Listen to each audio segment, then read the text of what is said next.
Let's go ahead and get started here. It's good to see so many people coming out on such a wintry day. It's great. Susan, would you please call the roll? Yes, thank you everybody for joining us on the Wednesday, March 4th, 2015 meeting of the Ann Arbor Downtown Development Authority. Roll call: Cindy Clark. Here. Bob Gutzel. Here. Roger Hewitt. Here. Joan Lowenstein. Here. Al McWilliams. John Mowat. Here. Rishi Narayan. Here. Keith Orr. Here. Steve Powers. Here. Sandy Smith. Here. John Sweat. Here. We have a quorum. Great. Thank you. So next we have audience participation. We have a maximum of 4 people for 4 minutes each. And I'll time you, and when you have 1 minute left, I'll just give you a signal for 1 minute. So the first person up, forgive me if my pronunciation is inappropriate, Doug Song? Doug, sorry. I messed up right away. No worries. All right, 4 minutes, right? Yes. All right, on the clock. Hi, I'm Doug Song, CEO of a company called Duo Security. We are technically Michigan's fastest growing tech company, having gone from about 40 people in 2013 to 80 in 2014, and we'll be nearly 200 by the end of this year. We're already a global operation with customers, thousands of customers in over 80 countries, and we're currently building offices in California and the UK. But we're really excited to be downtown Ann Arbor. That's been really important to us. We actually hosted a public open house last night to benefit the Ann Arbor Public Schools Education Foundation. My wife runs, she'll be speaking later. So we're doing it for the kids. All right, so this is the 5th tech startup down in Ann Arbor, and most of them have been downtown. Anzen was based on Washington Street. The second one, Arbor Networks, we started back in 2000. We desperately try to keep downtown. We moved from the 3rd floor above the Starbucks on State and Liberty to 3 discontiguous floors of the City Center building, and really struggled to scale it all here, but we finally got our own building out on State Street by Cooper Honda. Kind of sucks out there. And our 3rd, Zatu, we never even had a chance. We ended up being out over the Broadway Bridge in the Tech Brewery. The 4th, though, Barracuda, we were successful moving it from where it was in Depot Street, outgrowing that space, and moving it obviously to the Borders #1 store downtown. And Duo, my current company, is just up the street here over on North Ashley, neighbors to M Live on the corner of Huron, and right behind the Marriott that's going on. And so we're one of many companies actually doing this. There's lots of companies downtown, and there's going to be many more. Some friends of mine just bought 3 buildings here, where they're going to do a tech brewery style startup accelerator, and we'll probably see hundreds of more companies spinning up here very quickly. And same thing like Tech Brewery, hopefully it'll be successful. Tech Brewery has attracted about $70 million in venture capital investment through all the companies we've done. And at any rate, being downtown, therefore, is very, very important to us and a lot of other companies like us, but it presents certain challenges. And the first is really, I think we're all sort of aware, cultural amenities, and for a team that can collectively spend about $2,000 a day just on lunch, we're looking for new, exciting ways to spend our money. So just, an appeal to your members, if there's anything that is more fast and casual, all this kind of stuff, we'd love to do that. And unlike Google, where some of us came from, we choose not to do it all in-house. We would much rather support existing local businesses, and for instance, Central Provisions catered a hell of a banquet for us last night. But our second issue is really parking. And this is an ongoing thing, you guys know, but for over 100 employees, we only have about 60 parking spots. Right now, that's okay, because a lot of them actually commute in other ways. And so this is what I'd like to bring up today. So today, our 3rd and big appeal is, it's pretty simple, but it's around bike housing. Yes, sir. Great, 1 more minute, great. So we have over 40 employees living within the boundary of AATA service, and many of them do choose to walk. Many more choose to bike. And these bike commuters have a basic challenge beyond just the weather to deal with. They don't have a safe, secure spot to put their bikes. You may have seen our makeshift bike parking. If you go walk past our building on North Ashley, you'll see we have a whole conference room basically dedicated to this, just as Google did. Google actually had a whole part of their basement that could house 30 bikes. And it's important because we have to protect the investment that people have made in these very, it turns out you can buy really expensive bikes, right? $1,000, $2,000 bikes. And it's important when you have that as a daily commute. Some time ago, we talked with the DDA about the possibility of a bike house, such as folks like Barracuda have made use of over in the Maynard space. And we're here basically to see whether there might be any sort of interest from the DDA helping to support something like that over in the Ashley parking garage or any others further down toward Main Street. Oh, perfect. Well done, nicely done. Thank you. All right. Any questions? No? We'll be coming back to it. All right, thank you. So next on the list of Ali Rumlawler.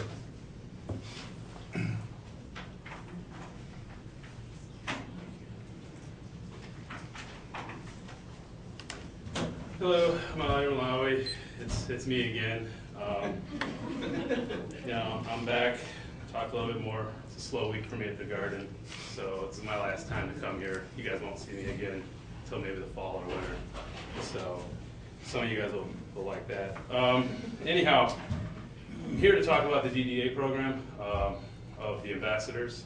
I know it's still an ongoing issue.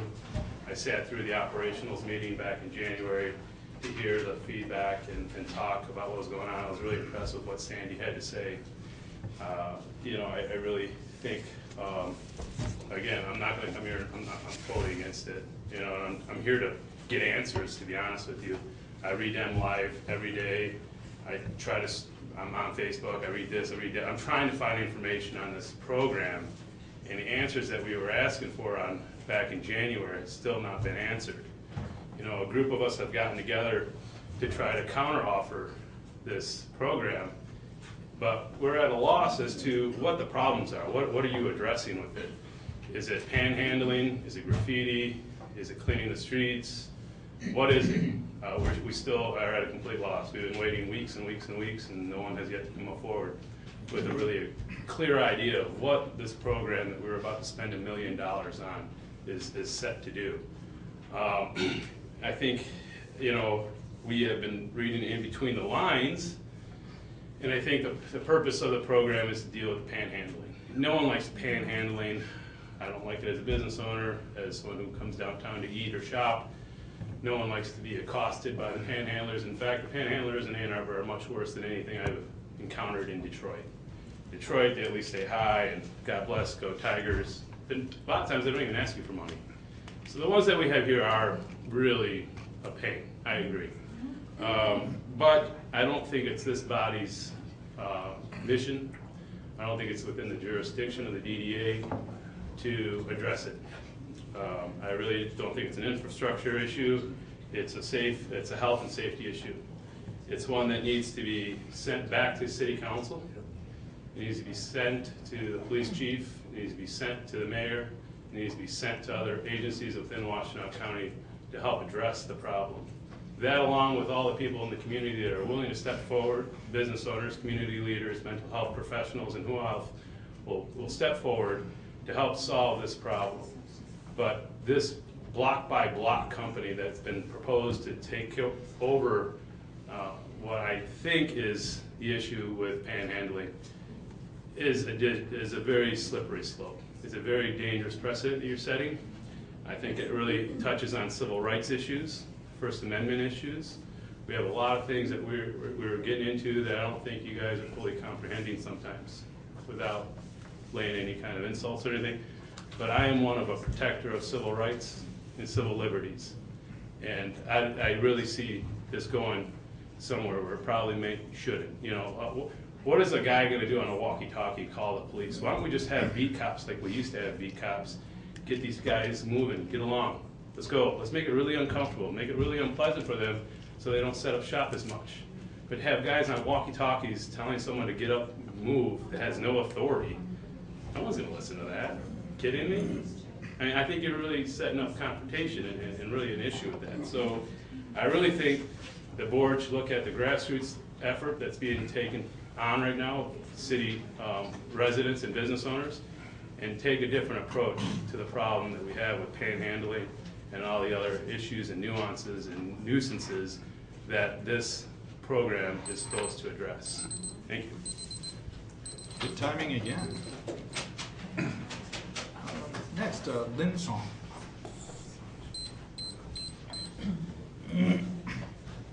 Hi, my name is Lynn Song. I'm the Executive Director of the Ann Arbor Public Schools Educational Foundation. I'm here not to speak on the organization's behalf, But I do want to say that in my time there and in my role as Neighborhood Association President for the Glacier Highlands neighborhood, neutral zone, UMS board member, living here in Ann Arbor since 1995, I think I have a good sense of what the community would like to see happen here.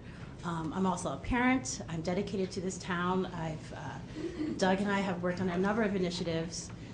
We are here for the long haul. I mentioned these organizations because when I advocate for these groups in the community that it represents, I have to act within their mission. And I feel strongly that the DDA is acting beyond the mission. If we are speaking to safety concerns, I would hope that you would directly engage the police. If there are public safety concerns, this is where the police can step in. If you are worried about how Ann Arbor is perceived, if there are, an audience member was mentioning substance abuse issues within our community, panhandling, homelessness, you are not a social service agency. We are in a city where we have the top school of social work in the country here. We have the ability to conduct a needs assessment. We have an ability to reach out to the top social work researchers in the country who are already engaged with social services here, who founded social services here. I think they would act in a better capacity to that end. Some folks and I in this room actually started a Facebook page called Ann Arbor Ambassadors as a way to kind of gauge what the community feels about how we represent ourselves, and they feel very strongly about it. We've had over 3,000 visitors. We've had folks who are lining up and nominating each other as ambassadors, and it's been wonderful. If you understand the support and ability of featuring local townies, folks who've come here to work here, to live here, to raise their children here, to start businesses here, and engage them in that capacity, I would love to see the DDA be able to do this, do grassroots work and engage us. We are here, we're willing to speak for ourselves. And the other thing I would like you to consider that is if you do pursue this black by black option, that you allow businesses to actually opt out of it. So the business owners that we've talked to are strongly against spending this money towards outsourcing needs that can be met locally here. I know the DDA has mentioned that you've had unanimous votes in favor of it. If unanimous votes means a handful of business owners against associations with hundreds of members, I feel strongly that maybe perhaps our little Facebook page has stronger feelings about how we can do this. So I encourage you to consider an opt-out program. I encourage you to consider grassroots work. I encourage you to think about the resources here if you're thinking about pursuing social services because you are not a social service agency. Thank you. Thank you. Frances Tedora Hargrave. Hello, I'm here on behalf of the State Street Area Association. I know you all know who I am. This is my third time here. And our association was one of the ones that had a unanimous vote in support of this. We've been in support of this program for many years. We do have 90 members, and so I understand that there's the question of what our problem is, or what are. So I'm going to give you, first one's trash. We have trouble with our alleyways being illegally blocked, having somebody come out and be able to enforce it. We have too many people using a dumpster. I have a new business that opened. It took the business 2 weeks to get the city person on the phone to start addressing the issue. It's still not addressed, but it is now being addressed. We have another business owner that asked someone from Community Standards to come out and walk the alley at a certain time and was responded to with, "We can't do that, we don't have the staff." So we need somebody that is a person that can come out and be there in the neighborhood to address these issues as they come up. The business owners are running their businesses. They are asking for help. They're not the ones that want to be having to call the city all the time and get stuck in a queue and having to do this on a regular basis. I just got an email late last night about one of our property owners and their problems with graffiti. And as the snow is melting, we're seeing more and more of it come out. So we need assistance with, if somebody was on the street regularly, the probability of catching somebody doing the graffiti, which is what we need. They need to be caught. They need to be seen. We need a witness in order to prosecute them. So we need somebody doing that. The discussion of the panhandling, in many cases, what I'm hearing is not necessarily, we have a few that are homeless and mentally ill and that go into crisis. That's rare when we have somebody in crisis. We have had it recently where someone was defecating on the street regularly, and Doug Martell stepped in from the police department and played social worker for 2 weeks to get that addressed. But that's not the common thing. The regular occurrence is that you'll go on the street in the morning and they'll be setting up shop. And for instance, Monday morning, I had 5 of them between Liberty Square parking structure and Starbucks. And you can hear them saying, well, you stand here and you stand there, I'm gonna go get the cardboard. Well, what they do then is they rummage through the cardboard bins in the alleys. They get their cardboard, they set up shop for the entire day where they eat lunch, they have their coffee cups, and then when the day's over, they leave. And they leave all their trash. And the trash sits there until the next morning, or somebody can do something. So this is the problems that we're looking for help with. And if you can't do this program, if you can't work with Block by Block or somebody to make this happen, then we're gonna come back to you as an association. We're gonna look for you to give us money to take care of it. Because our business owners have taken their vote, they've made it known that they want something to happen. Here's the problem, we want something to happen. So we're coming to you. If you have to spend another year talking to Block by Block or whoever you want to talk to, fine. But this is our problem. So, thank you. Thank you. After that, public comments also, so that's meeting is an hour more. So I like to make that couldn't register. No, sorry, at the end of the meeting, there'll be more time. End the meeting. Please stay. So, reports from city boards and commissions. Ray Deddick, Downtown Area Citizens Advisory Council. Because of last night's weather, only a small group of Citizens Advisory Council members and visitors, including a graduate student from the School of Social Work, met. We met with the expectation of adjourning our meeting to attend a working session of the Planning Commission on the issue of premium prioritization for downtown zoning. Because of the weather, however, the regular Planning Commission and the work session were both canceled and will be continued next Tuesday. And I make a point of saying that. I think it's a very important meeting. Next Tuesday, March 9th, 7 o'clock p.m. We will be attending that meeting. As you may or may not know, ENP and Associates, that was the former Purdue group, has been hired to consult with the public about what zoning text amendments should be made to align the downtown premiums with community goals and work with the Ordinance Revisions Committee, the Planning Commission, and City Council to develop and adopt zoning ordinance amendments. ENP Associates, this is the plan. They plan to develop at least 3 options for premium changes and present those to the public for feedback. Options put forward so far have been based on the issue of affordable housing, yes or no, design, possibly related to the A2D2's Design Review Board, or scaling back on all premiums. Should leads be a requirement, or should it actually be considered a premium?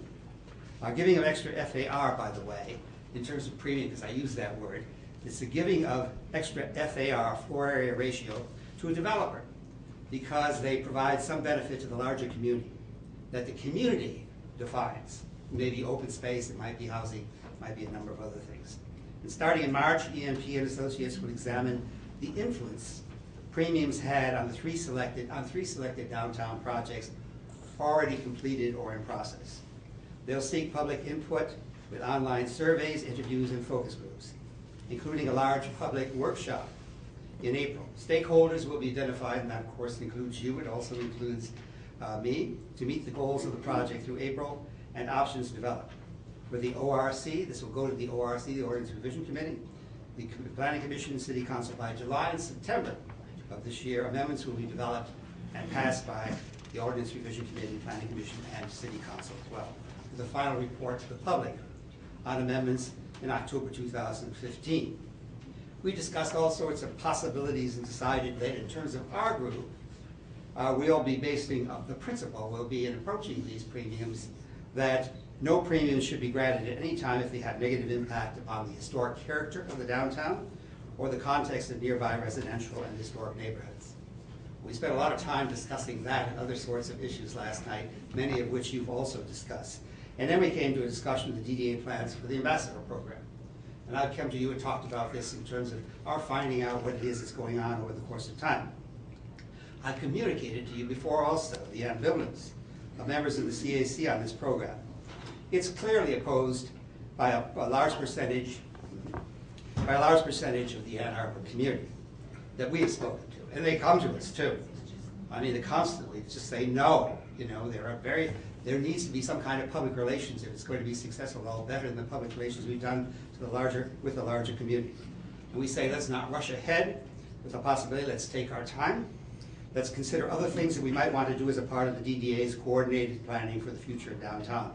Because at this particular point, we don't believe that the program is supported by the community, and we'd like you to consider alternatives as possible. And they were just suggested by State Street in terms of the possibility of the future. What it costs and how it would work is yet to be worked out. Thank you. Thank you. DDA member communications. One little-known steering committee, I said, on the North-South Commuter Rail feasibility study has just started. This is a federally funded study of the possibility of running commuter rail on existing rail tracks between Howell, Brighton, Whitmore Lake, and downtown Ann Arbor. There was a previous very study done several years ago, but this is a much more in-depth study looking at ridership, financing, and operations. It, again, is funded by the federal government. The DDA had given several years ago a grant to support this. So I'm sitting on the steering committee. There will be a couple public meetings coming up the next week or two. One up in Brighton on Thursday, March 12th at the Brighton Community Center, 7 to 9. But also one on Monday, March 16th at the Ann Arbor Downtown Library, District Library, at 6:30 to 8:30 p.m. And the intent of these meetings is to provide an update on the status of the North-South Commuter Rail project and an overview of the feasibility study. So I encourage anyone who has an interest in that to attend one of those meetings. Thank you. Great, thanks. Not seeing any. The offering of the library lane has been released. Thank you to Susan for her help in developing the material. The responses from interested developers are due back in May. I will get the RFP, the offering documentation to Susan to share with board members that may be interested in looking at the offering. Great. Thank you. Thank you. Susan, Executive Director of Communications. I have a couple updates for you. At your packet, at your seat rather, you'll see a update in regards to a grant the DDA gave back in the fall of 2013. We provided money to the Arts Alliance. We were interested in an arts project that would install art at the traffic signal boxes. It's an idea that we're stealing from a lot of other communities, and actually more importantly stealing from one of our own. Bob Despola had artists painting these boxes, and they've, the years past, started to get a little worn, but it was a beautiful opportunity to have art in the public realm. Our grant to the project is finding its way forward.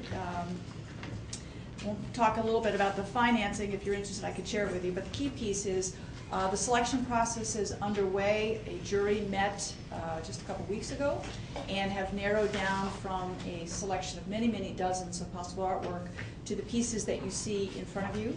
We're going to put this up on our website so others in the public can see it as well.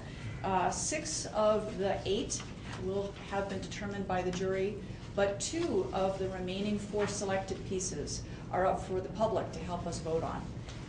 Once the selection process is completed, when the weather breaks, which we hope will be done by May, I'm saying this as I'm weary of winter, but let's say by May, we'll clean the boxes and be installing. It'll be a vinyl wrap, unlike the last time it was done with actual paint. This is a vinyl wrap. The nice part about it is if for any reason there's a damage, we can just replace it fairly easily. And if it's a successful project, and it looks like it will be, we have many more boxes that we can do in the downtown. We're just taking this on as a pilot with about 1/3 of the boxes. We'll go forward with the remaining boxes subsequently. The other update, I'm glad I see Maggie Ladd here from the Southview Area Association and Joan also at the table, is to let you know that our grant to support the exploration of the creation of a new South University biz is also moving forward. A lot of work is taking place. Steering committee's been assembled and a lot of work done to assemble a possible list of services the biz might provide.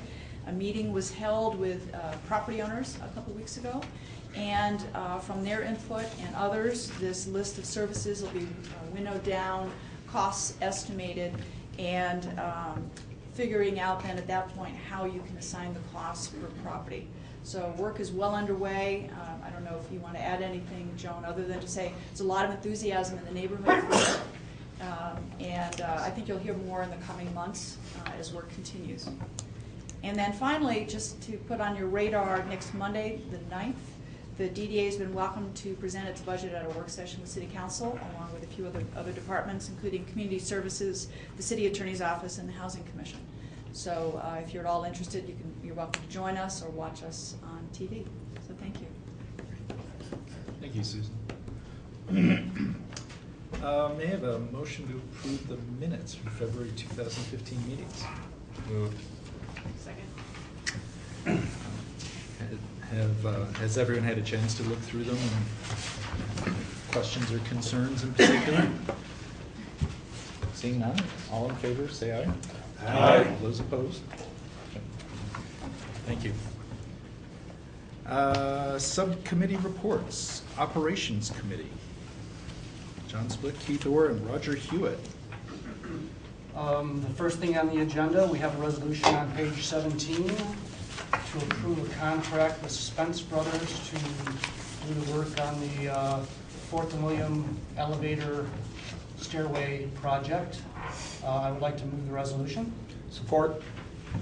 As you guys know, this was on the agenda last month. Our bids came back in higher than we expected them to, so we decided that we had 2 bidders, both of them qualified. We decided that we would go forward with the low bidder to work on value engineering the project to fit it within our budget. That process is taking place. Carl Walker, the design, and the architects have been working with Spence to try to make some changes. Some of the materials, we have removed some aspects of the project. At this point, this number does not include the electrical upgrade that we were originally looking at, the new service, electrical service. The signage at the entrances have been removed, and some other smaller items. A lot of material choices were changed, things that I don't think people will really notice, but are cheaper than the original design. So we now have the number down to the number you see in the resolution, which is $3,671,955, and that does not include the soft costs. As you recall, the total project budget is $5 million. We feel like that contract cost will put us well within the $5 million project budget. I would like to, we were discussing yesterday, and I think that we sort of would like to put one of the signs back into the project, which is not included in this number. It would be the William Street sign. It is an additional $23,000. So I would like to offer an amendment to this resolution to change that contract number to $3,694,955. Support. Are there any questions about the signage change? That's a friendly amendment? Yeah, you want, if you consider that friendly, then I Still Yeah. has to be voted on. Yeah. Yeah, we're still gonna vote on it. Yep, Okay. I just, any other concerns, questions? Okay. All those in favor say aye. This is the vote on the amendment. Correct. Correct. Correct. All those in favor say aye. Aye. All those opposed? Thank you.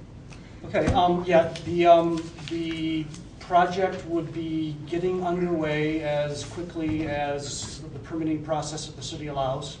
We're hoping within the next couple of weeks. And the contractor has agreed to have robustly communicate with the neighborhood, if you will, and that's a point that we've made. There will be updates weekly, and again, this is going to be somewhat inconvenient given that it's a tight spot and a well-used alley, but we have assurances from the contractor that they will be communicating weekly with the neighborhood. How are they communicating weekly? Through email, through their website, through our website. They will be coordinating with our executive director. They should probably try to hook up with MSAA, right? Yeah, absolutely. One of the places of contact will be through the Main Street Area Association. We'll be sure that they get the updates that we're going to also put up on our website so it can be forwarded to all the members. We are going to be tweaking it as we go forward. What we heard yesterday was an interest in getting feedback on what they're doing. So for instance, signage in the garages will communicate progress. But as we get feedback, we'll be updating and changing the messaging just to be sure if people are not getting what they need, we'll be sure we are including it. So there'll be some flexibility as we move forward.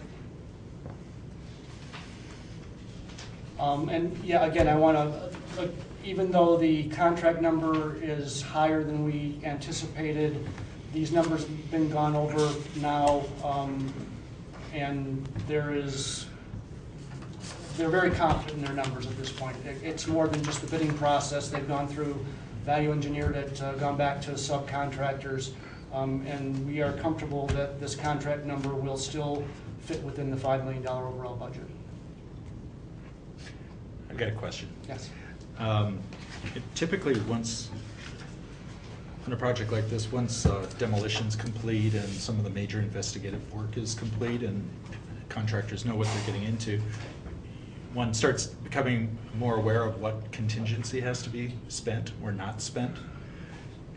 The items that were cut or changed, do you anticipate there would be an opportunity partway through construction to look at those again in the light of potential contingency dollars available to put things back in the project, for instance? I don't think that we're looking at putting things back in the project at this point. I think that the numbers are very solid. The contingency has shrunk, though, as a result of the contract being a bit larger. Okay. I don't anticipate that we'll be, and we had, as you remember, some options in the contract, some alternatives. Those have also been removed, and I don't think those will be looked at as coming back. I think that we're going to be fairly close to that $5 million budget number, and I would be surprised if anything comes back in, although if those opportunities present themselves, I'm assuming that we can talk about them. Okay, thank you. Any other questions, concerns? Ready to vote? All those in favor of the resolution, please say aye. Aye. All those opposed? Thank you. Resolution to approve an agreement for use of the city's fiber network. Whose is this one? I'm going to turn that either to John or Keith, because I was not at, I came to the meeting late. I wasn't there when this was discussed. Joe, do you want to just come up and explain? I can take a shot at it. I was there. Basically, the parking system's been using the city's fiber network for a couple of years now, and we wanted to get this into writing and what would be asked of the DDA and what would be asked of the city. So we come up with this contract too, which states everything for length of service, what kind of service we will get, what the what will be provided and how the response times, any problems with it, and the cost of it. So basically, it just lays out what's been happening already. And the cost is $26,448 per year. Yes. And have we been paying this cost? No, we have not. Not So until now. we haven't been paying for it yet? No, we have not. Okay. And this has been reviewed by Republic Parking. Yes. The service is satisfactory? Okay. Then I'd like to move the resolution.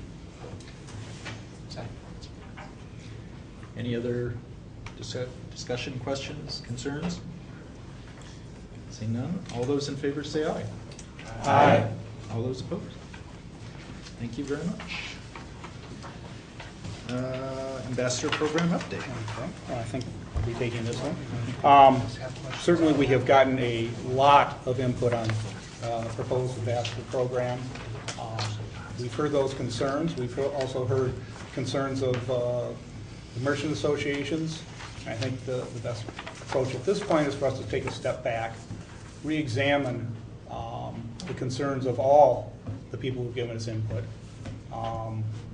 Look at alternatives. One has been a number of people suggested that might be done with a volunteer program.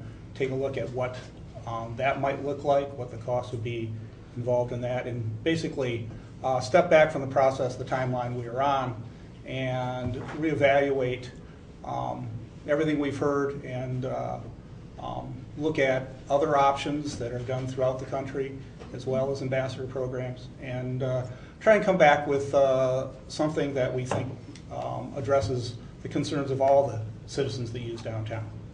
So at this point, we certainly won't be starting a program or signing any contract in the immediate future, and we'll certainly have plenty of opportunity for public hearings and input when and if we do come back with a proposed new form. Great. Question, Steve? would that be the operations committee? Yes, that would be continued through the operations committee. Any other questions, thoughts? Sonia? So it's a line item in the budget, under $300,000 for 2 years. Would you feel at this point that we could take it out? I would be comfortable in reducing it. We don't know what it would look like. Even a volunteer program is going to have some staff expense for organization involved with it. But I would certainly be comfortable in reducing that amount, yes. Seeing that we actually do have an item for the budget coming up under the Finance Committee, could we discuss it then? Absolutely, but I guess it's relevant just in what the direction of the program. I mean, it's different than what it has been, so give us all an opportunity to talk about it at that time. Sure, let's talk about it at that time. So, Are we allowed to ask a question?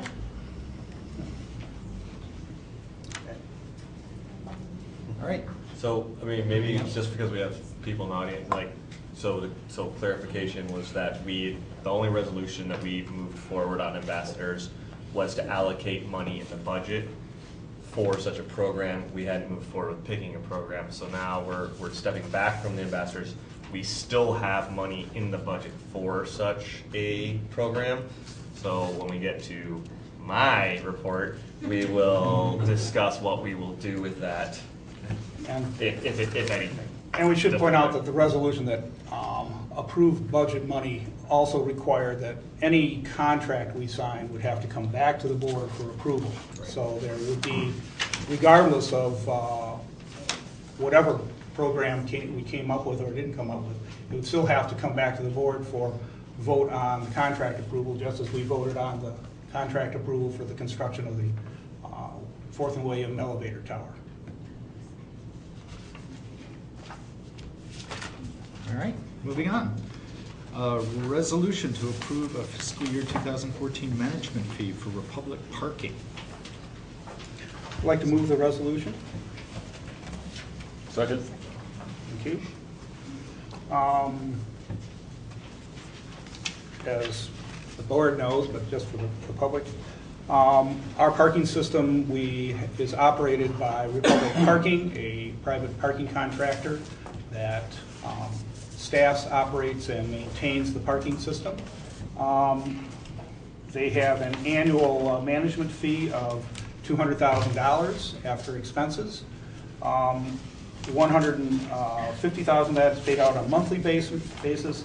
The remaining $50,000 is calculated based on a number of objective criteria, surveys with customers, lost tickets, and a number of different criteria. And how much is paid is recommendations comes from the DDA staff. This year they are recommending $40,000. That part of the fee is $40,000 out of a possible $50,000. Friendly amendment, we got a typo in the second paragraph. The fist, 150.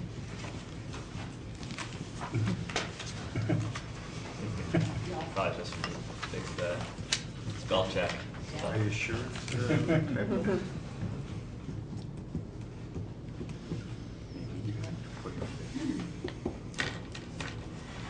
So I assume that's Are you straight. Yeah, I'm moving. Yeah. Okay.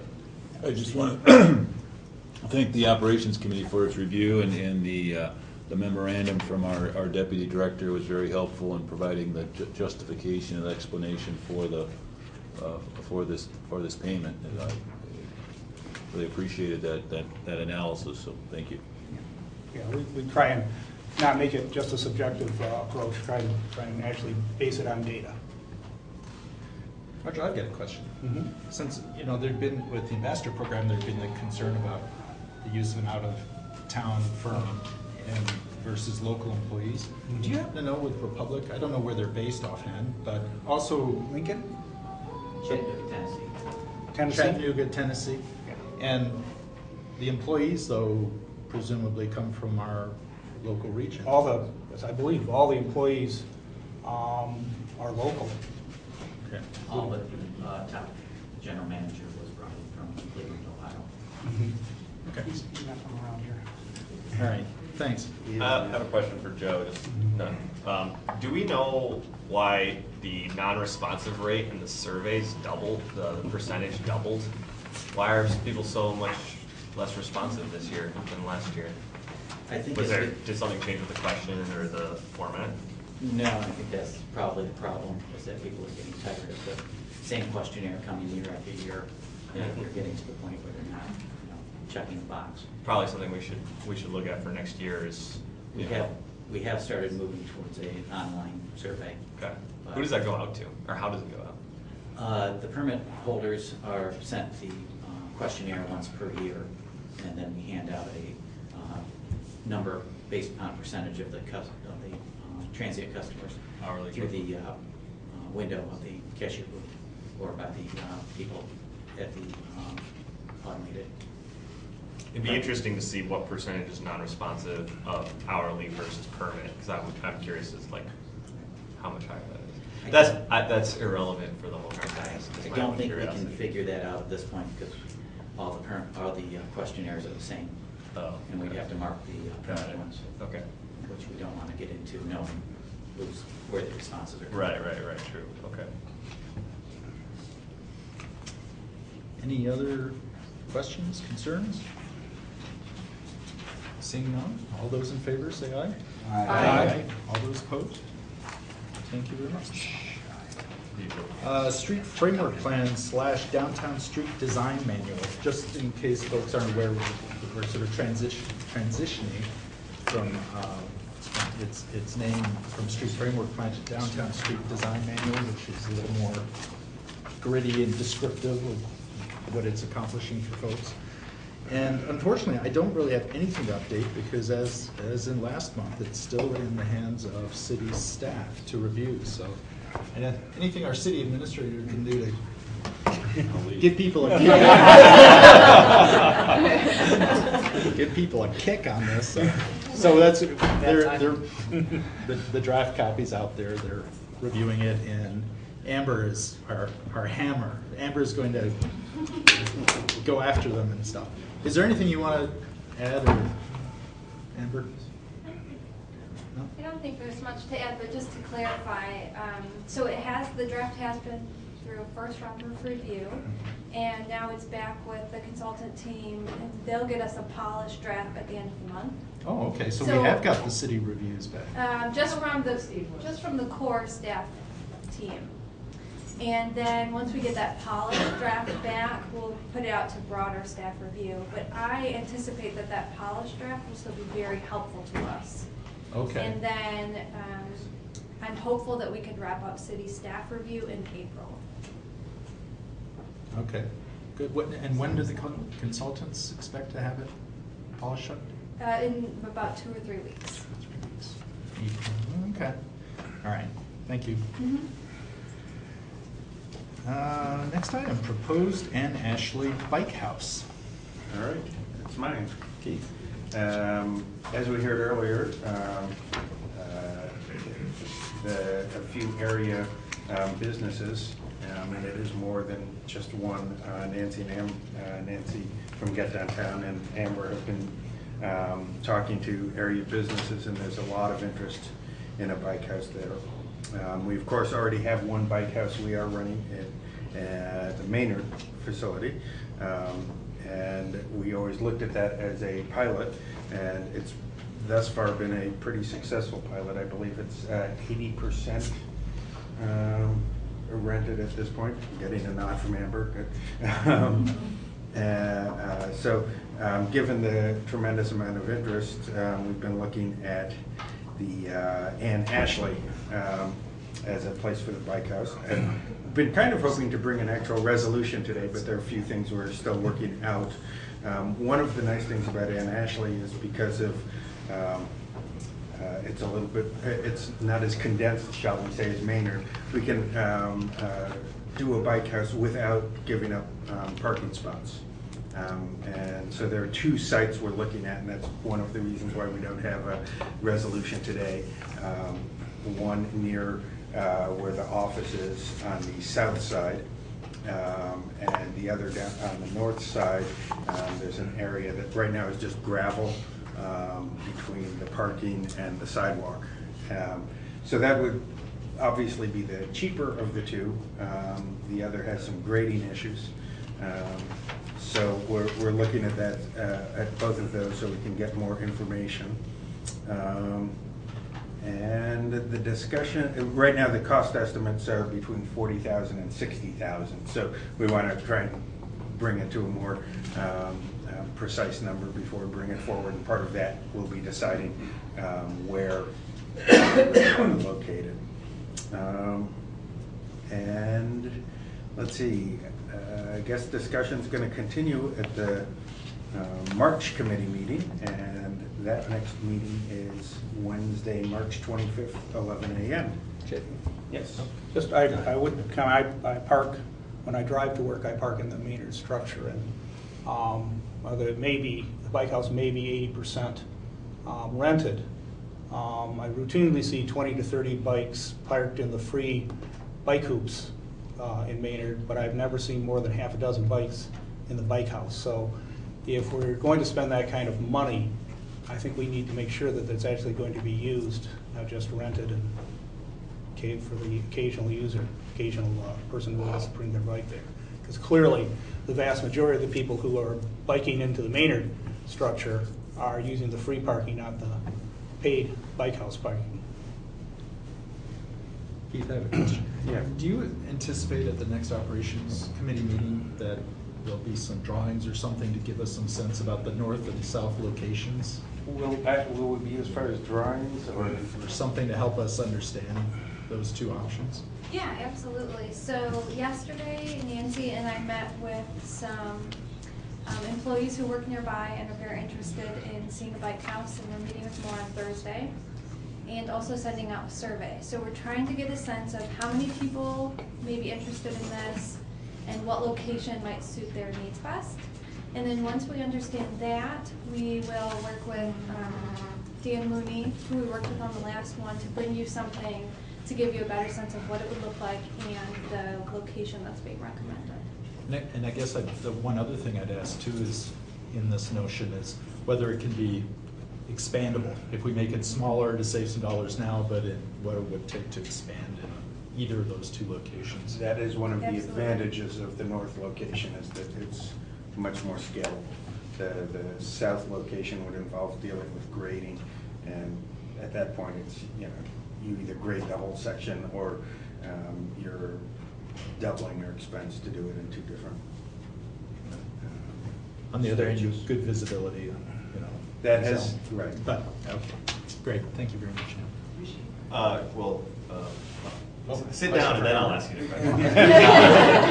How long, or I guess everything can ask, how long does it take to construct a bike house for those of us that weren't here for the last bike house? Meaning, is this a 6-month process, like we're gonna miss summer, or is it pretty quick? I think that it could be fairly quick.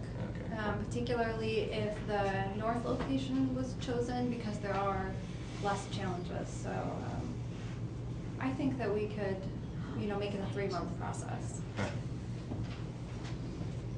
Wait, Amber. Yes.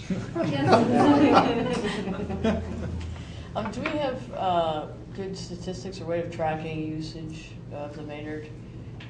And could we see whether it's, rather than anecdotal, but, you know, is it different at different times of day, and who's using that? Absolutely. Nancy and I just received the raw data last week, so that's something else that we will be compiling and bringing to you. We do know that in the warmer weather months, it picked up quite a bit. Right now, I often just see 1 or 2 bikes with very committed cyclists, so Sure. we will bring that to you. Sure. And finances, as far as, you know, what we're charging for it, how many people are in there, and the cost associated with building it. Can we get a snapshot of that too? Sure. Great, thanks. Any other questions? Say Amber. So as I said, that next meeting will be Wednesday, March 25th, here, 11 a.m. Great. Any other questions about the bike house? Moving on, Finance Committee. All right, Rishi, you're the rock and roll star. Let's do this. All right, first thing on the docket is I'd like to move a resolution to put forward the DDA budgets for fiscal year 2016, 2017. Don't leave. It's going to be exciting. Trust me. So I moved the resolution. Thank you. Okay, so I'll just read the resolution real quick. Whereas the DDA has developed a 10-year financial plan, including projected income and expenses for debt service, capital improvement projects, and parking operations. Whereas the DDA Finance Committee has developed budgets for 2016-2017 fiscal years for the DDA based on the DDA's most recent 10-year plan. Whereas the Finance Committee recommends approval of this DDA budget by the DDA. Resolved, the DDA accepts the recommendation of its Finance Committee and puts these budgets forward to the city for approval. Okay, so pages 28 and 29 are the budgets that get sent to the city in city format, essentially. We don't generally analyze and go over the budget in these formats, so it's just there for your viewing pleasure. But I would probably, in discussion of the budget, I'd probably recommend we move on to the next page, page 30. Or actually, I would even recommend going to the page 32 if we're going to go into the budget, because this is where we've been really focusing a lot of our attention, and where I'm kind of like going to highlight a few things. So we spent a lot of time after the retreat. We put in a budget, a committee meeting focusing on the budget before the last board meeting. We took a lot of feedback from that, and we've set this budget in action. So everyone got to see this ahead of time, but I'll just focus on a few things. You'll notice that there's some color schemes here, and let me be the verbal legend on what these all are. So we've had a lot of discussions in the past few months about how we actually have we have a smaller discretionary amount that we have to allocate, and when people come to us with requests, we need to know what that number is so that we're not just promising money that we don't actually have. And so this budget, and specifically line items in blue, are discretionary line items that we actually have to allocate. And it's really important because oftentimes we tend to look to the top line number or a bottom line number or a fund balance, and these are not really indicative of what our actual discretionary amount is. And we've talked about this, and we've come up with different like forms to look at when we're analyzing resolutions and opportunities. But within the confines of the budget, so you can be able to see these in each of these different funds: TIF, housing, parking, and parking maintenance. So parking maintenance doesn't actually have any discretionary in it. You will see the line items in blue are specific discretionary accounts. Now, sometimes those discretionary accounts are allocated to something like, for example, in the TIF budget, architect and engineering fees. We know we have those coming up. We have a big build in 4th and William, so we know that that's there. Then we have line items like discretionary and grants and transfers, where we're assuming that we're going to have something come up, and that actually is not been allocated thus far. So, and then the only other thing to note on that TIF line were the what we highlighted in green. Joe, refresh my memory. What does green mean again? New account this year. New account, right. So what that was supposed to delineate was that this is a new account we created specifically just to give us more clarity when looking at the budget in terms of we've allocated monies to this. So for example, rather than just lump grants into general grants, rather than just lump partnership brownfield grants into general grants, we've split that out just so we can see them and account for them separately. Same thing, we know we need to spend some money on some studies, and so we've allocated that out specifically, as opposed to lumping it into consulting fees and not knowing what's what, and having trouble kind of identifying that. I guess a couple things to call to attention is that we don't have a ton of discretionary to work with. So something to keep in mind when we're analyzing bike racks at Ann Ashley or other grants that come through the mix. We'll need to like hone in on what this discretionary amount that we have is and what that impact is on that, and understand that that is what we have, and there will be consequences, and things that will get shortchanged if we move forward, and that's fine. It's just a realization. And then actually, in the second half of my report, I'll be advocating another resolution to help us with those decisions. So I'll talk about that then. I guess before I just continue to drone on, is there any area of the budget that anybody would like myself or Roger or Joe to focus on or talk about? Sandy? It may be useful to be specific on the bond payments as well.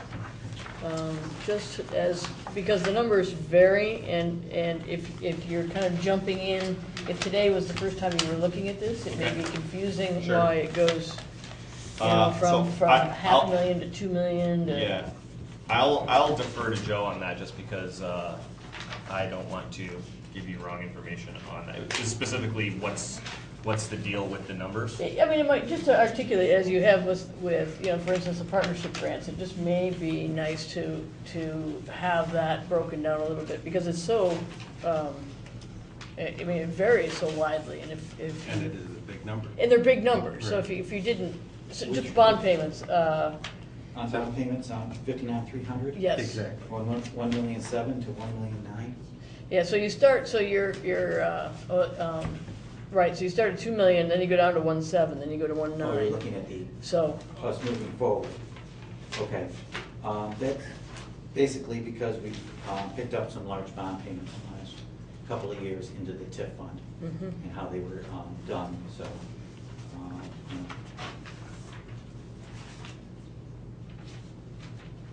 So I guess my point is if we're looking at and making it easier to track, like the partnership grants and things like that, I think that it makes sense to track as we're paying Which down, bonds. which bonds we're paying down, which ones we're picking up, which ones are new ones as we go. We have a big Basically, report on, we have a big report on that, but just in the budget, it might be difficult to line item that. Basically, what we've had come on in the TIF is part of the First and Washington bond came on in the FY15 year, and that is basically what sets it apart. So now that we've got that, and we'll be paying for it on an annual basis moving forward. I was just going to say, Sandy, would you like to see the bond payment schedule as part of the budget presentation in the future? Is that? I think it would be useful. Okay. Yeah, it's on a separate sheet. That's an easy but- page to add. Yeah, I think it would be useful. Sure, we can certainly attach it to the back here. I think it's Got that. in some ways, it's a policy decision as to where the bond payments come from for different things. And I think it's fair to have that as part of the presentation. Okay. Yeah. We can send that out as well. Okay, any other questions or thoughts? You have to move. Did I not move the resolution? I thought Yeah, I did. I John seconded. seconded. Yeah. Yes, okay. I definitely made sure I did, because I did not want to look like our amateur rookie. My first budget. So. Okay.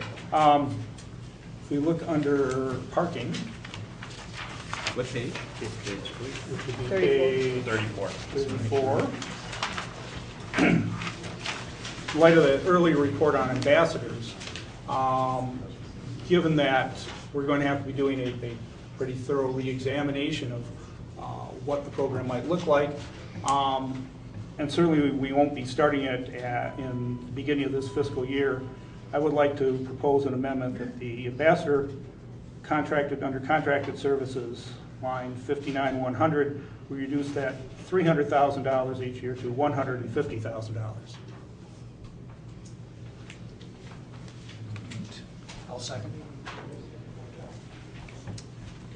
Discussion on the suggested amendment. Does it, Is there a recommendation from the finance committee or from the maker of the amendment to where the $150,000 would go? To fund balance or to another need within the parking budget? I think at this point, we put it to fund balance. Thank you. Roger, what rationale besides just reducing it? Well, one, this is based, the $300,000 is based on a full 12 months.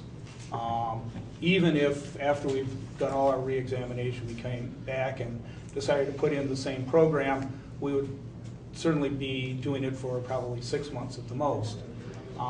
There's been concern about cost. If we decided to put in a program, we already had looked at scaling it back somewhat. If we go in a different direction and say we want a volunteer operation, there still needs to be some staff managing that. So $150,000 seemed like a at least good starting point for at least this fiscal year. And that's my rationale. John? I just want to be clear as to what I seconded. You are proposing only moving to $150,000 in the next, in 16, or were you moving both years? Well, since we're going to approve a budget again for fiscal year 16, For 16. I would move to 150 for both years, with the understanding that whatever we come up with for the following fiscal year 16, that would be in a new budget. Although we are approving a 2-year budget, we still approve the budget again when we come to that fiscal year. so Roger, question, so just as another option, why not, or could we achieve the same thing by taking 150 to fund balance and the other 150 to discretionary? So, it wasn't allocated specifically for that, and then we could utilize it for either that for the or 16 part. Even for 15, because we're probably not going to do an ambassador program for 6 months and then call it quits. So we're going to need to plan that out. So or even move, instead of taking 150 to fund balance, take all 300 to discretionary. In worst case, we don't utilize it for anything, or we get to utilize it for other proposals. As we know, discretionary in 16 and 17 is already not, it just allows us to do a little bit more. So anyway, just another idea, or is there a reason why you want to keep that within an ambassador's line item? Well, I would like to keep it with ambassador's line item because the board has voted to allocate that money. And after we've gotten the input we've gotten, I think my sense is that we would like to spend some more time reviewing it. But I haven't heard a sense from the majority of the board that they want to completely abandon the program. Okay. I have a question. Did we pay for the Maynard Bike House out of parking? So, again, one of the things that we're looking at for next year, which we weren't anticipating necessarily, might speak towards putting it into discretionary versus fund balance. I don't have a strong feeling one way or the other, whether it goes into discretionary or fund balance. I guess my thought would be in this idea, in lieu of the second thing I'm going to talk about, which is don't line item stuff for things that we're not sure when they're going to happen. That wasn't worded very well, but you guys get what I'm saying. Like we want to put a sunset on grants so that we know within a year when what's going to be there for us. Then I think that's in a similar kind of vein. Being that ambassadors is being stepped back and taken into account, it makes more sense in my mind to not line item into something that is a little bit more up in the air and put it in place where it could be used for that or it could be used for other things. Except that we do have a board vote. True, but allocating it to ambassadors. That's true. Then if the majority of the board wants to vote and put it all in discretionary, that's the board's decision. Okay. So my motion is that we reduce it to 150. Okay. And this year and the following fiscal year. And keep it for ambassadors. I'm fine with putting the other 150 in discretionary instead of fund balance. So should we? I want to make sure we're talking about fiscal year 16 and fiscal year 17. Right. Pardon, fiscal year. Yes, correct. Excuse me, I got the years wrong. And fiscal year 16 and fiscal year 17. Thank you. And you're saying 150 in ambassadors, 150 in either discretionary or fund balance? I would say let's pick one, yeah. Let's put it in discretionary for each year. Okay. One other option, just to put it out there, is since we were talking a bike house, you could also put it under the capital part of this. Again, rather than going to fund balance, if it's in your budget, it's available, you don't have to spend it.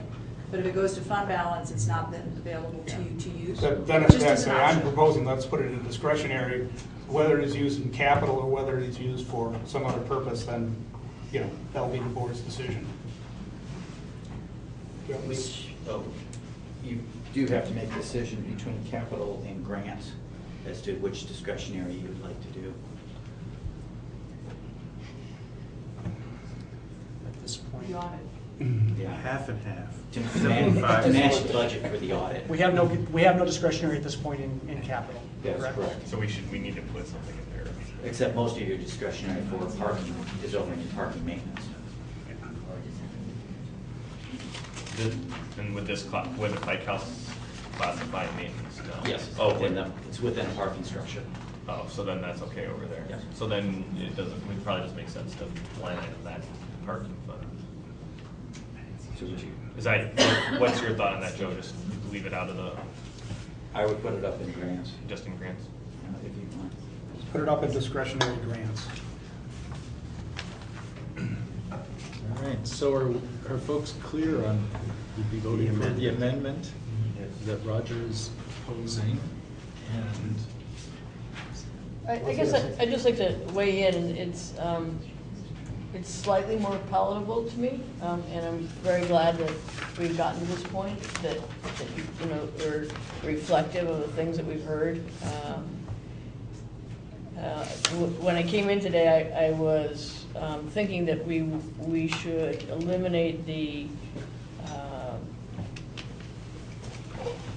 budget piece for the 17 budget completely for the ambassadors, and I was going to propose that we add that back in only by a full board vote to analyze it after the program is underway and force the full board to weigh in on, after it's been in progress to see whether it's good. This is palatable to me. I think you all know my position that I'm not a fan of the program at all, but I appreciate the fact that you've taken some time to reassess and want to pull back and respect the fact that you've heard a tremendous amount of community input. So I will vote for it this way. Keith.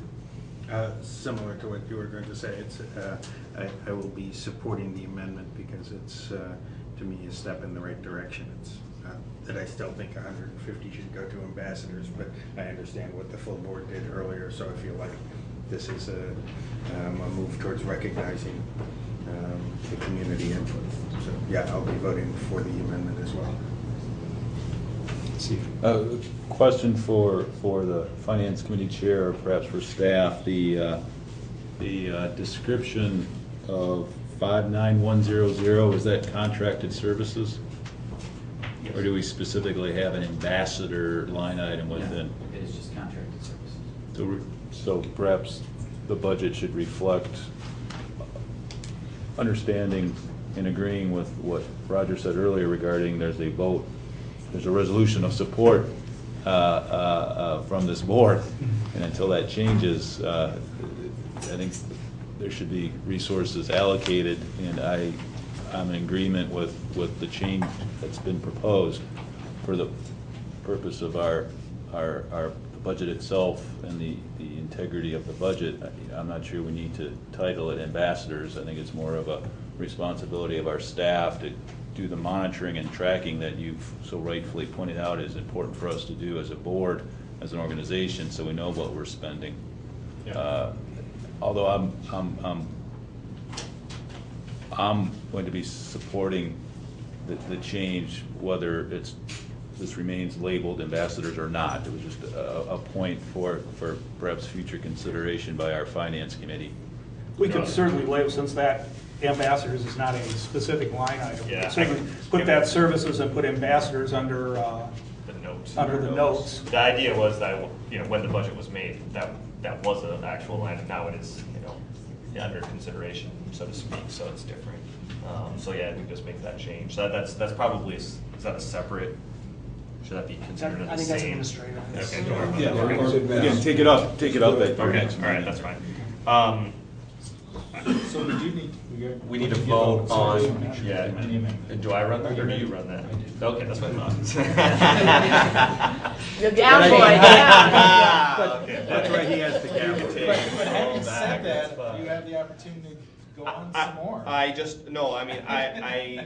an interesting kind of conversation there, I think Steve's saying that, look, if we have a resolution that has not been gone away, we need to have funds to support it, and that kind of changed kind of my mindset thinking on what, regardless of the position that you take on the program, there is a full board resolution, and thus we just need to make sure that we have. So, and I think what Sandy said about Roger is correct. Like, he's got good rationale on why to bringing that down. We're opening up those funds for other things, which is great. Possibly, bike house or whatever. And I think that's a good way to move forward. So I'm good with that. Anyone else have any thoughts, concerns, questions on the amendment? We're not voting on the budget. We're just voting on the amendment proposed by Roger. We're clear on what it is. Ready to go? All those in favor say aye. Aye. All those opposed? Thank you. So, back to the budget. Back to the budget. Any other questions on the budget? Future budget. Okay. I guess I just would point out that under leadership, the Budget Committee spent a lot of time going over and trying to put this in a both comprehensible form as well as making sure we stay within on all the concerns that the auditors have on surpluses and shortages, and making sure we have something that's a workable document and a realistic document. What Roger's saying is the finance chair is a rookie, so we dumbed it down a little bit for him. That's really what I was saying. But I will say that, my first budget, I will say that it is very complicated. There's a lot to take in, and like Joe and Roger, the people that have kind of immersed themselves in these numbers for a long time, hats off to them. It is a lot of work, and I still don't quite understand every, I can't whip these numbers off the top of my head, but Roger and Joe can, so it's really impressive, so appreciate it. Yeah, I'd also like to thank the Finance Committee and staff. Joe, Susan, thank you for all the good work on it. It's a logical, good document. Hopefully it passes. So, are we ready to vote on passing the budget? Budget for fiscal year 2016 and 2017. All those in favor say aye. Aye. All those opposed? Thank you. All right. Sweet. Load off my mind. Okay. All right. Real quick, I have another resolution to put forward, although this is maybe a resolution that is not something we have to decide upon right this second. I will just say it's just maybe even an idea, but it could be adopted right now. So I'll move the resolution, and then I'll just kind of give the broad strokes on what the purpose is. So I'll move the resolution to revise. John splits. All right, good. So this is, I alluded to this earlier in my report, but in this idea of the budget and knowing this, a small percentage of discretionary out of our overall budget, when we have grants that kind of linger year to year, and even if that grant is $50,000, sometimes that's 25% of our discretionary budget. And we'll oftentimes have people will come and give us presentations, and we will approve it, and then we have to we have to respectfully hold that money for them to approve or to use, but we're oftentimes holding that, and we can't plan other things, so we just do not know when it's going to be executed. And this provided a lot of issues, even concocting this budget. So the idea behind this, and I don't know if anyone wants me to read it in full, but okay, good. The idea behind this is just that outside of partnership and brownfield grants, understand those are developmental grants that are over longer periods of time. Other grants would have a 12-month sunset. Essentially, you have to use those funds within 12 months, or else you have to reapply for those funds, because the budget changes year after year, and thus that money may not exist anymore, or there may be different priorities of the board. I mean, things change, economic climate changes, etc. So this resolution came out of figuring this budget out, frankly, and so it's just an idea. But staff has already put it in a resolution form, and I think it's something we could even decide is valid to vote on right now. Was that moved? It's John split. Just a question, because you just said within 12 months, and the resolution says within the fiscal year. Because obviously, if we approve something in the last month of the fiscal year, they have a month It's to use actually it. a fiscal year that's stated in the grant. So, for instance, we could authorize a grant in this fiscal year. Got it. We'd authorize in this fiscal year to be paid out in the following fiscal year. So we can specify, and so and this isn't meant to hamstring anyone. So if you come to us and say, "I'm doing this project or whatever in 17," we can authorize it for 17. Got it. For that 12-month period, that fiscal year period in 17. Rishi, I'm just wondering, is this something that would be wise to have the partnerships committee take a look at? Or those of you do feel, I don't know if you've had a chance to think about it or discuss this. I mean, I think it's come up before, so, where we've renewed a project, or we've notified somebody that if they haven't completed a project, they need to ask for us to renew the grant or something, so I think it's fine.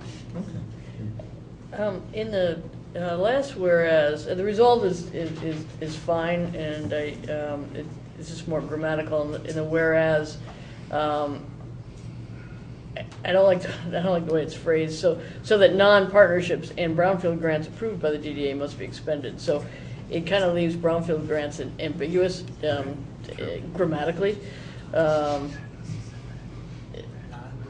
He's a numbers guy. Right. Don't bother him with words. I appreciate I would rather have it corrected so that it reads as the resolve does. Administratively, please, so that the intent is that those two grants are excluded from.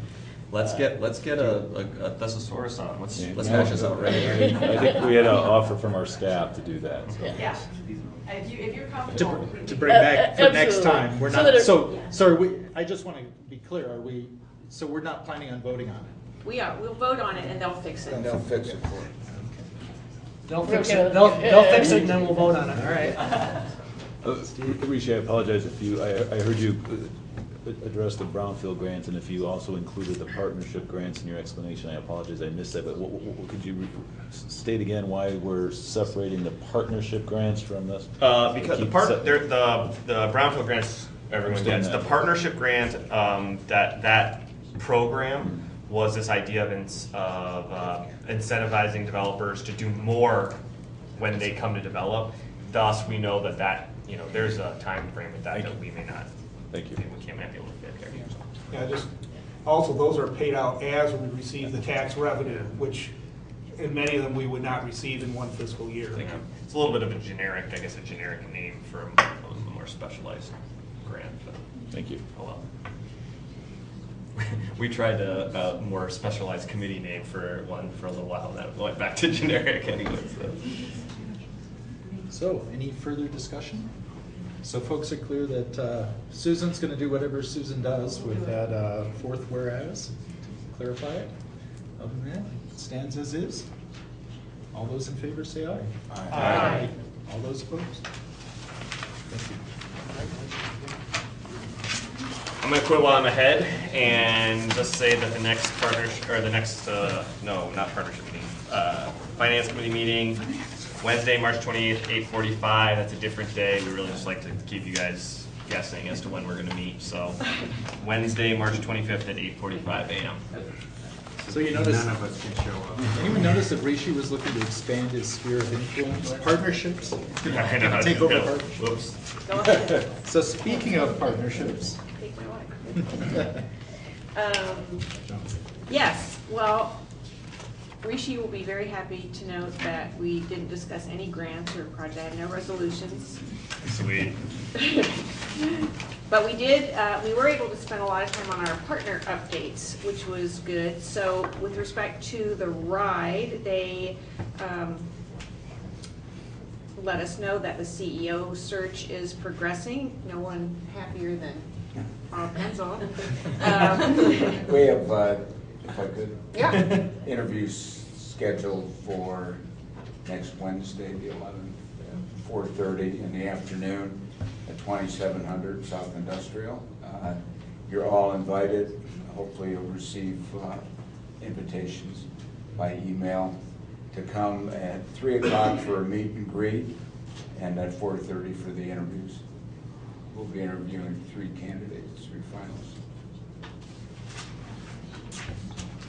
And also, the AAATA has received a grant to investigate the feasibility of the north-south passenger rail service. And for those of you who remember when it all started, it's no longer being called Wally. Very sad. Sad. There is a rationale for that. Yes, there is. So. We're worried about getting sued by Disney. Yeah, we keep saying it's no longer called Wally, and then we call it Wally.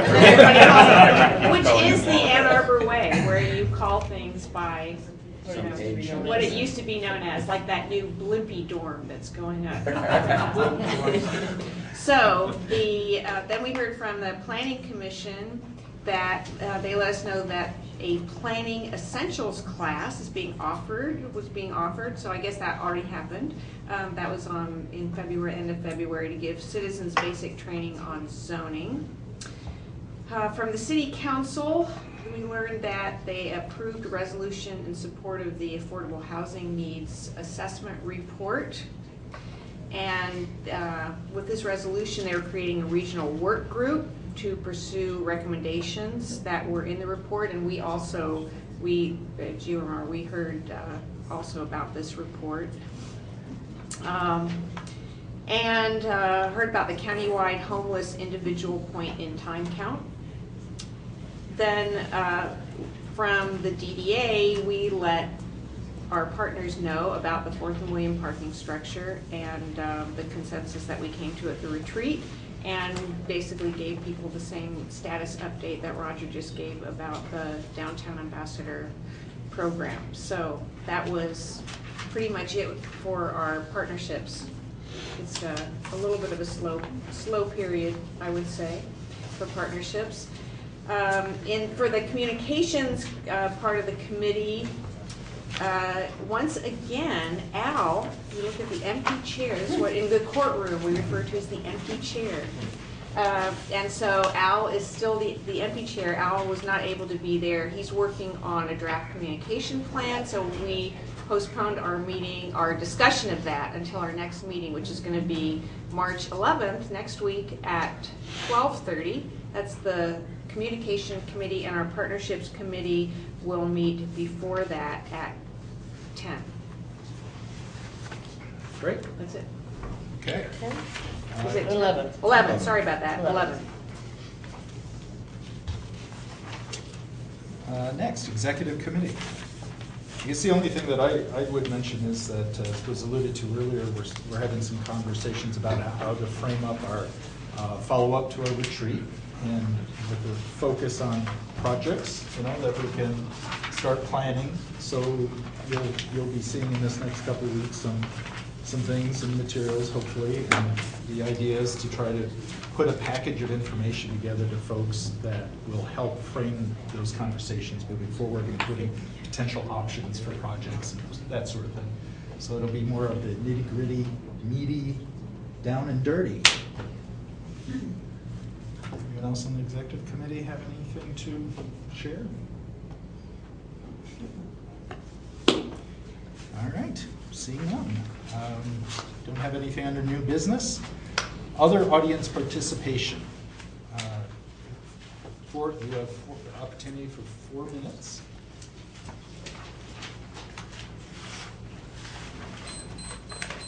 Thank you. Can you remind me the 3 minutes? 3 minutes, can you please? 3 minutes or 1 minute? No. 1 minute to go. Can you remind me? Okay. Thank you. Okay. So now I can start? Yes. Okay.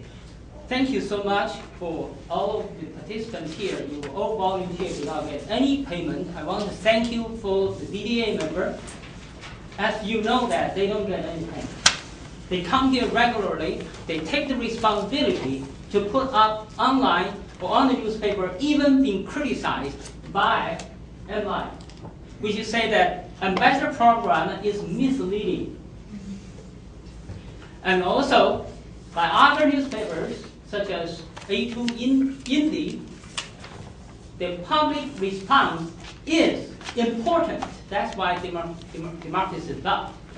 I'm here, I volunteer my time and again support ambassador program, and also support the amendment by Roger sponsored full House proof that. But I also want to point out, as a business community, it is important to be free and fair. And now it's time to say, what is fair? Let me throw this term, which is ROI, and you all know, return of investment. $150,000 is different than $350,000. 10 jobs is different than 5 jobs. Return of the investment is not just only one thing we're looking for. SROI, social return of investment. We are living in a society. It's extremely unfair. The rich and poor. It's so big. I can see any minute can have earthquake. All of the Nobel Prize winners, economists, they're not just trying to sell the book. They warn us. And also like to say the other side of the story. The business community is suffering. They're leaving. They kick it out from an hour. Is that true? They beat it up. Mr. Kim, the old gentleman in Packard, beat it twice, robbed twice. It is necessary for us to maintain Ann Arbor as a town, as a fair town. important for the deer, for the chicken, for the homosexual, all of these, we should be fair. But also should be fair, the hardworking middle class is shrinking. Ann Arbor have the spirit to be fair. To be fair, we have to have something different because the world is changing. The world is changing because of danger can come at any moment, just 119 after 911. 911, you all know that. 119, roads have been killed. Now, look at this. $290,000 by Chief Seal asked us to honor. It is fair because of we don't want another policeman being killed and wife and widowed. It is fair. Also continue to stay in the right course. To go to New Frontier Ambassador program is very important and it's necessary. Yes, it is new.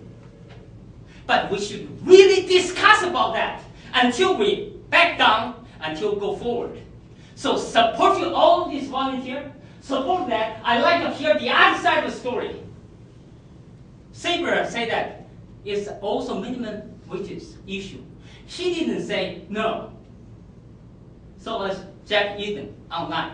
Please visit the website, Facebook, I just heard of today. Something about Ann Arbor program. We like to hear all of that. Again, Ann Arbor program have to go forward until our invention technology ambassador life. Thank you so much. Thank you. Does anyone else wish to speak? I'd come back for a second. I wanted to thank the board, actually. Shocker, I know.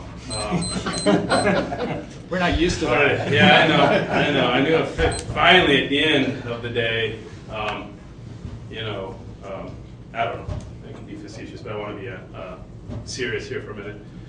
Thanks for taking a step back from this program. Thanks for listening to the community members who all spoke out, emailed, called, came in. It's obvious it had an effect. We do agree there are some issues that we need to address, and we want to be a part of it. The business owners and the other civil leaders in our town. And I think there's a tremendous amount of talent that's not being tapped into. I saw it from the reaction to this program.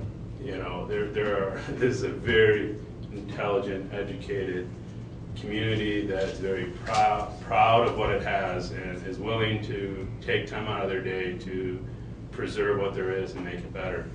And I hope that the alternatives that the board looks at really takes a strong look at the people in the city, business owners, downtown business owners. And I know we heard from the State Street Association today that they have having problems with certain services and stuff. Life's not perfect. I had to deal with a lot of stuff, in the 21 years I've been running Jerusalem Garden. There's always problems. You roll up your sleeves and you take care of it. I'm always out cleaning trash. I paid several $100s recently to have graffiti removed. I got to call waste management sometimes when they miss my pickup. Hey, that's part of being a business owner. It's not just coasting through and being away on a golf course, while your business runs. You got to be active. You got to be there. You got to be a part of it. And being a business owner is one of the hardest things you can do, other than being a parent. So, I just think some of these things that the membership and the associations are asking for are some of the costs that they need to bear themselves, services that they need to provide for themselves, get creative, and find ways to solve these issues without going to you guys and asking for a company like block by block to come in and provide these services. And then also really looking at getting some beat cops back into downtown. I think the presence of police on bikes, presence of police walking around.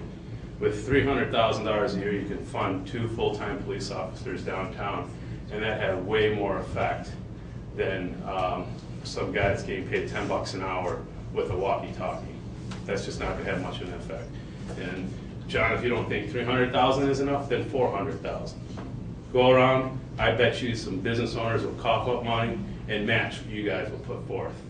I bet you guys can raise $200,000 within 90 days from downtown business owners to match what you contribute to put police back on the streets in downtown. So it has a real effect and it has real legitimacy on and credibility to addressing the issues that we have. And again, it's not perfect. I mean, you know, but I think that's the beauty of life, are the imperfections. If we just want to have something that's really sanitized and clean and doesn't have any imperfections, that's not nature, and that's not normal. So anyways, you know, I really hope that you go and reach out to the people that have spoken, maybe not me, but some of the other people who have great ideas and more time and energy than I do, and really solve some of the issues that, you know, you guys want to solve. And, you know, like Chan Ming said, you guys are all volunteers. You take time out of your busy schedule to come and listen and do the work that needs to be done, and I appreciate that, and I'm glad the ambassador program is shelved for now. Thank you. Thank you. Does anyone else wish to speak?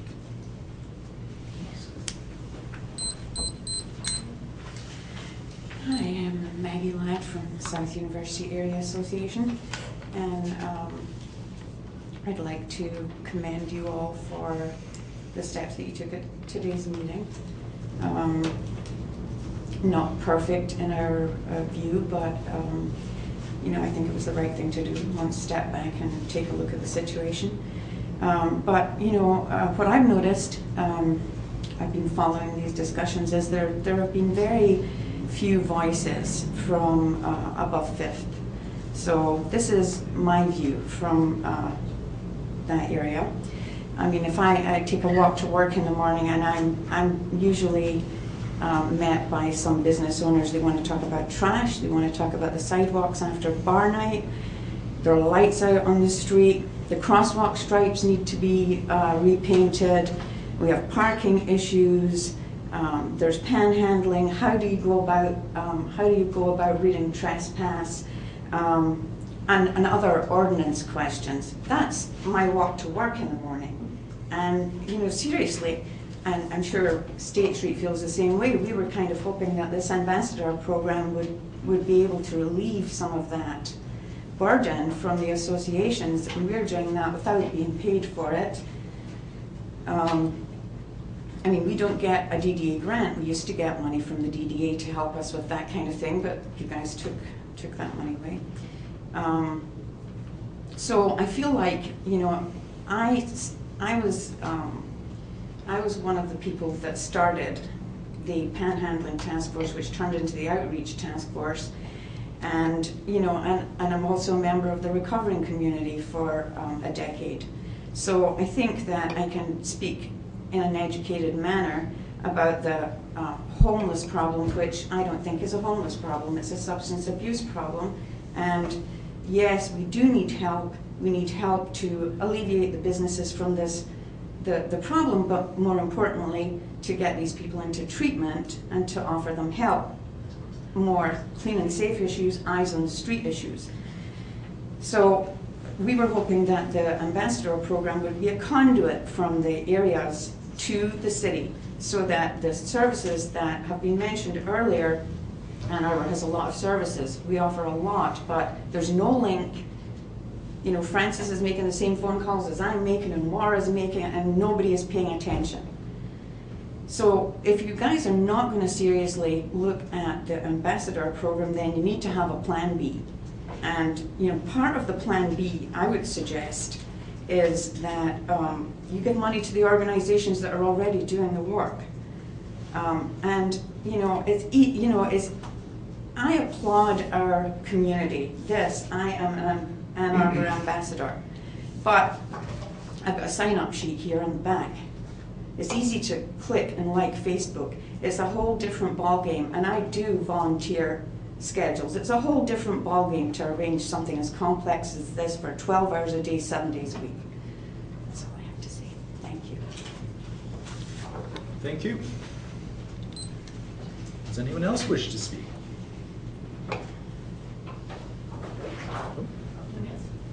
Hey guys. Jean Henry, been here before. Thank you. I really appreciate it. I think you hit a nerve, and I've spent some time, I'm sure you guys have, thinking about what that nerve was, and I think basically we've come at this point where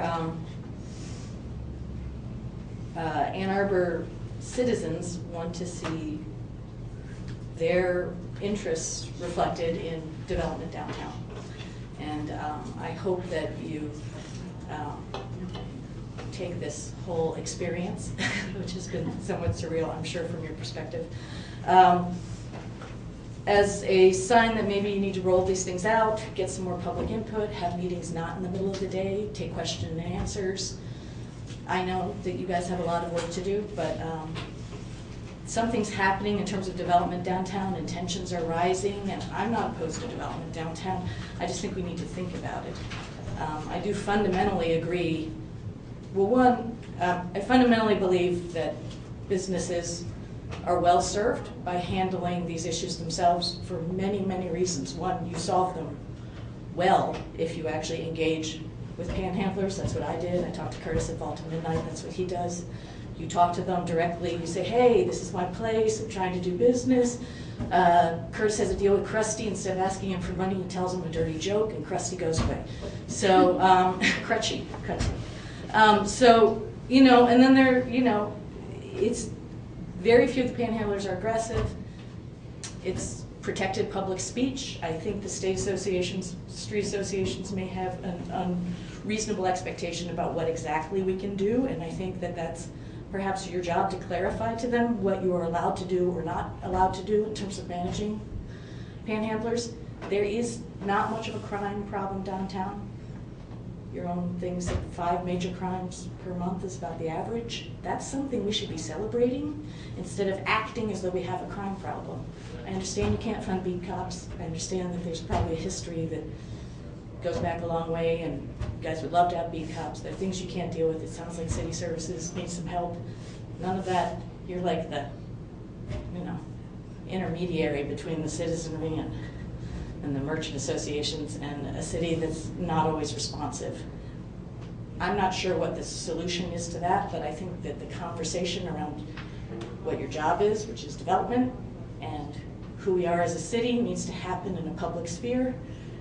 Out, you know, at the library, there are conversations going on. I think we need to have more public input earlier on in the process so that there isn't this kind of misunderstanding. And I do think one thing that's great that has come out of this is that we have learned, we have people talking about how they contribute.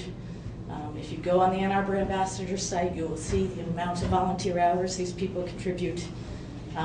We are capable of organizing things.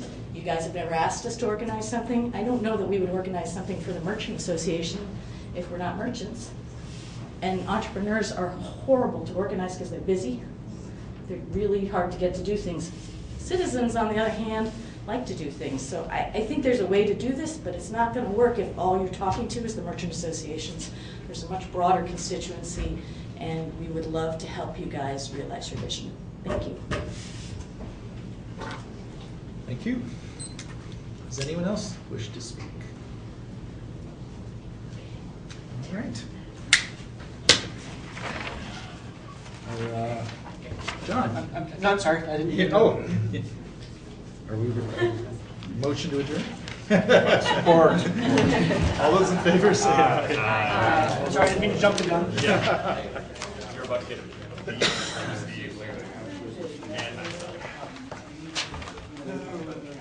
Is it okay if we come? Yeah, no, this is a no problem.